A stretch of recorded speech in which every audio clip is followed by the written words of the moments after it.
Welcome to the Fight Lounge. My name is RJ Meads and I'm your host. On this episode, I will preview and give my prediction on the upcoming Tyson Fury versus Deontay Wilder fight going down this Saturday on December 1st in LA at the Staples Center. But before I start on that, I want to revisit my last episode. On the last episode of the Fight Lounge, I made my prediction for the Trill Jazz versus Ortiz 3 fight. And I was correct by picking Tito, but I was wrong which round and by which stoppage. I predicted a second round submission by Tito Ortiz, and I was wrong. Tito knocked out Chuck within the last minute of the first round, and it was literally a one punch knockout. Growing up being a Iceman, Chuck Liddell fan, it was hard to watch. Tito Ortiz was 44, I believe, and Chuck was 48, 49 years old. Man, that's way too old. And he was walking around the octagon like Fred Sanford. Like, he could barely move, man. Like, looked like when he walked, it hurt. And yeah, he shouldn't have been in there, man. Like, I cringe while watching that, But hey, I couldn't. It's MMA. I could not watch. I'm forever gonna remember that, but for the wrong reason. Unfortunately, kind of like Kimbo versus Dada 5000. But yeah, hopefully that is the last time we will ever see Trill Jazz inside a octagon, and it might be the last time we ever hear of Golden Boy MMA. But that's in the past. Let's talk about the future. Let's talk about a fight that will not be disappointing, a fight that will not be cringeworthy. I'm talking about Deontay Wilder versus Tyson Fury. That's right, this Saturday, December 1st, we will see the Gypsy King versus the Bronze Bomber. Before I make my prediction, I want to talk about just how this fight was made. This fight was actually supposed to happen in 2016. Back in January 2016, after Deontay Wilder victory, Tyson Fury was in the audience.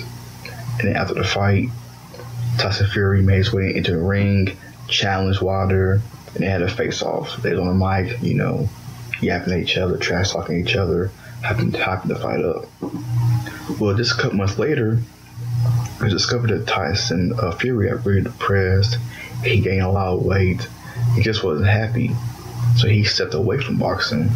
And he stepped away for a good year and a half, 2 years. And so in his absence, you had Anthony Joshua and Deontay Wilder, their star power kind of crew. In several interviews, Tyson has not blamed, but talked about the reason for his layoff was mental health. He said he just wasn't in a good space. He wasn't mentally in a good place. He gained up to 400 pounds. I believe he said he was drinking every day, just in a bad shape. To be fairly young too, And a lot of people didn't understand because he literally just beat Klitschko, which was the number one, I don't know about best, but number one name heavyweight boxer in the world. So he reached the mountaintop, and once he reached it, I don't know, he kind of just went left. Everything went left for him. So 2 years he went to to discover himself, and so in that time, Wilder became the man.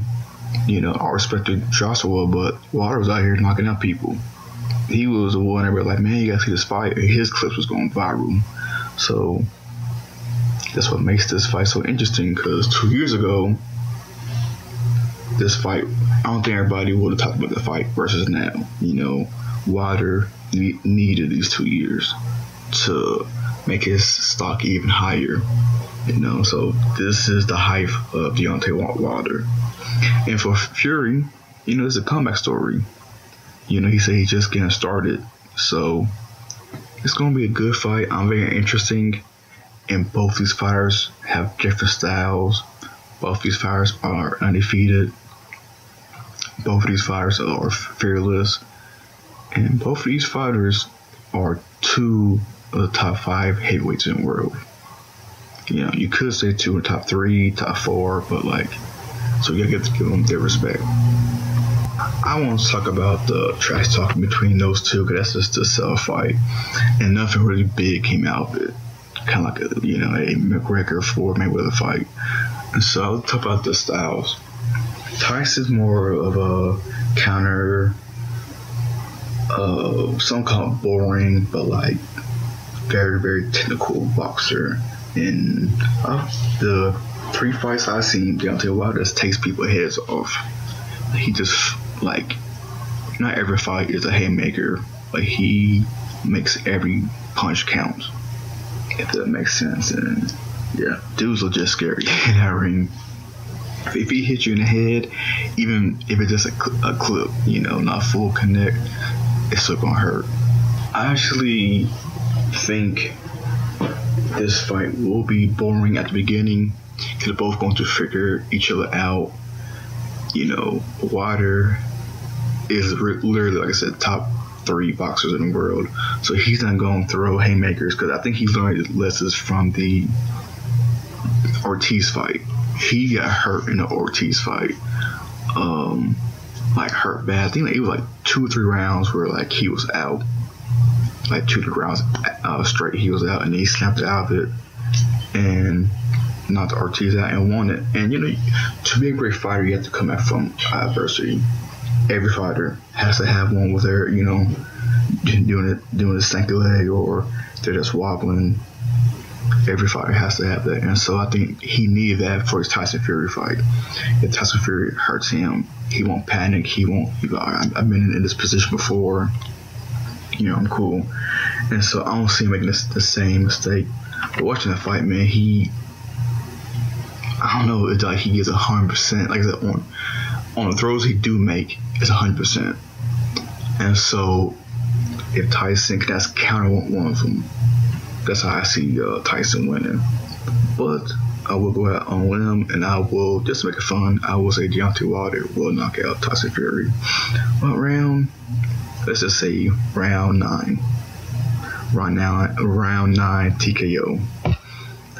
And I think Deontay wants to be the number 1 boxing heavyweight in the world.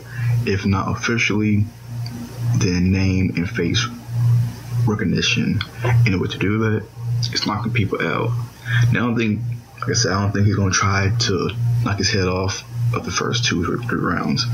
I think he's going to study him and fulfill him out. But I think, you know, to knock out Tyson Fury will be so much more than just a split decision or unanimous decision. So I could definitely see him going for the kill. And on Tyson Fury's side, I don't see him knocking Deontay out. I just don't. I think he will outpoint him and win more rounds and win split decision or unanimous decision. Because, like I mentioned earlier, he had a 2-year layoff, so he will be rusty. He will have ring rust because he's not fighting, you know, a 15 ranked fighter or a 20 ranked fighter. He's fighting a very dangerous man. So, you know, ring rust will happen. And so that's my prediction for the fight. Before I go, I do want to mention that I've been watching Showtime's All Access series that's following Deontay Wilder and Tyson Fury around. And I highly recommend it. It's a great show.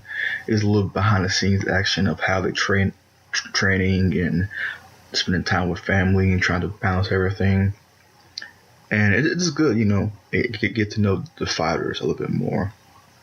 But in this series, and 2 episodes have dropped, and I believe a third one drops Wednesday or Thursday. And in the second episode, we learned that one thing that helped Tyson Fury get back on his feet was he hired a new trainer. And previously it's always been his uncle, but this time it's like Tyson ran into a fitness trainer, so those two just head off. And so Tyson hired this guy and just hit off so much that he said, "Hey, you're gonna be my new trainer." And so I find that a little bit weird because I agree he should have him on his team. He need to be in his camp. But to, be his trainer, and they say he's inexperienced, so this will be his first ever, being a boxer's corner. And, what better experience than one of the biggest boxing matches of the year than that. So, and another thing that was strange, strange, is that we learned that legendary coach / trainer Freddie Roach will also be in Tyson Fury's corner, but he's gonna be a cut man. And one thing that I didn't understand was you have Freddie Roach, a legendary man filled with knowledge, filled with boxing encyclopedia. You would think he would be the head trainer, and you would think the new guy will be the cut man, or he will be in the corner, but not the lead guy. I personally think he's too inexperienced for a fight this big. And let's say if Wilder is getting the better of Tyson Fury, and let's say if the trainer and Freddie Roach is saying two different things, and they clash, who does Tyson, listen to? Now would it happen? Probably not. But what if Roach, Freddie Roach and the trainer is saying two different things? So how it work for Tyson? Who will he listen to? The more experienced trainer or the new guy?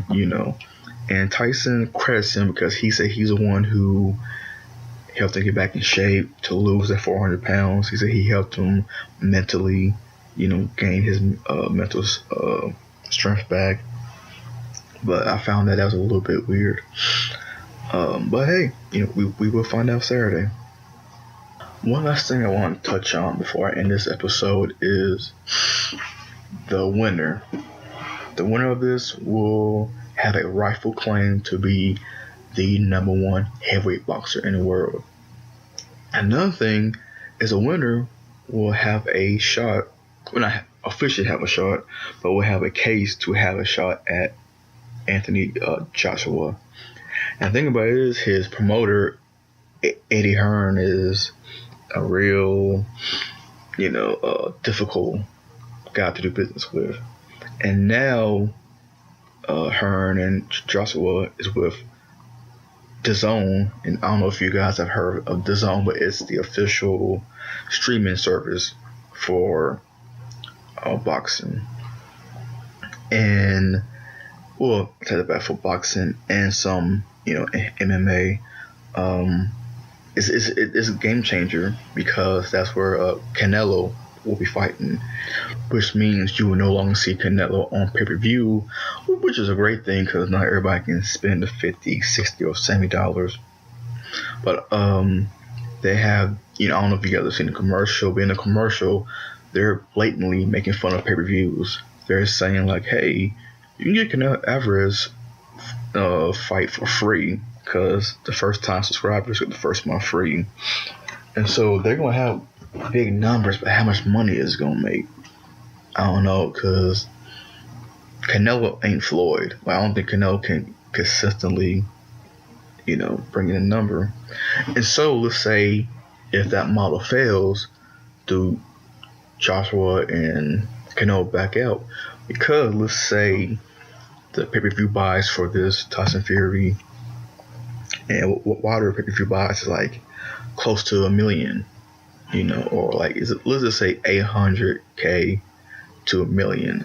There's no way I can see either of them going backwards and fight on the zone. I just don't see it. It wouldn't be smart business wise. It just wouldn't be smart because it actually would cheapen them. If you go from $50, $60 to now fighting for free, and to be fair, the zone after the first free month is $9.99 or $10.99, which is still a great price, but there's still difference. In boxing, always been about those big $100 million paydays, and I just don't see that with the zone now. Now with the Canelo, his deal is $300 million plus, with either 11 fights or 13 fights, so it's double digit. And so somebody said well, It sounds good on paper, but if he would have done correctly, he probably would have reached a $300 million deal with lesser fights, if you pick the right opponents, but I do believe that is the future, not in 2018, but definitely by 2025, I think everything will be streaming. I think video games will be streaming as well as the streaming wars that's about to happen next year, but that's a podcast episode for another day. And so the winner of this Saturday's fight, of course, they want to fight, Joshua to rightfully be claimed and crowned the number one heavyweight boxer in the world. But man, I don't see it if they take a big, hit financially. I just don't see it. But I don't know. Maybe they can work. Maybe they can work out a deal or something. But Eddie Hearn, he's difficult. So who knows? So win lose, there will be some controversy following it, But yeah, I want to wrap this up and thank all you guys for listening to this episode of Fight Lounge. I believe the next episode I will have for this, I might do the Canelo. I might not, because honestly I don't know his opponent. So if I don't do that fight, I'll probably do John Jones versus Gustafsson 2, which is on December 29th. So that may be the next preview, But I'm going to wrap this episode up. I hope this Saturday's fight is a great fight. I hope we talk about this fight for many months, because it's been anticipating for a while. I'm excited about it. So yeah, follow Fight Lounge on Twitter. Follow Fight Lounge on YouTube. Follow Fight Lounge on IG, on SoundCloud, and we even have our podcast on iTunes. I'm gonna try to get on Spotify, but wherever you can listen to podcasts, I will have this up there. So find us, subscribe to us, and let us know how much you're enjoying this content. So yeah, I'm gonna wrap this up and see you guys next time.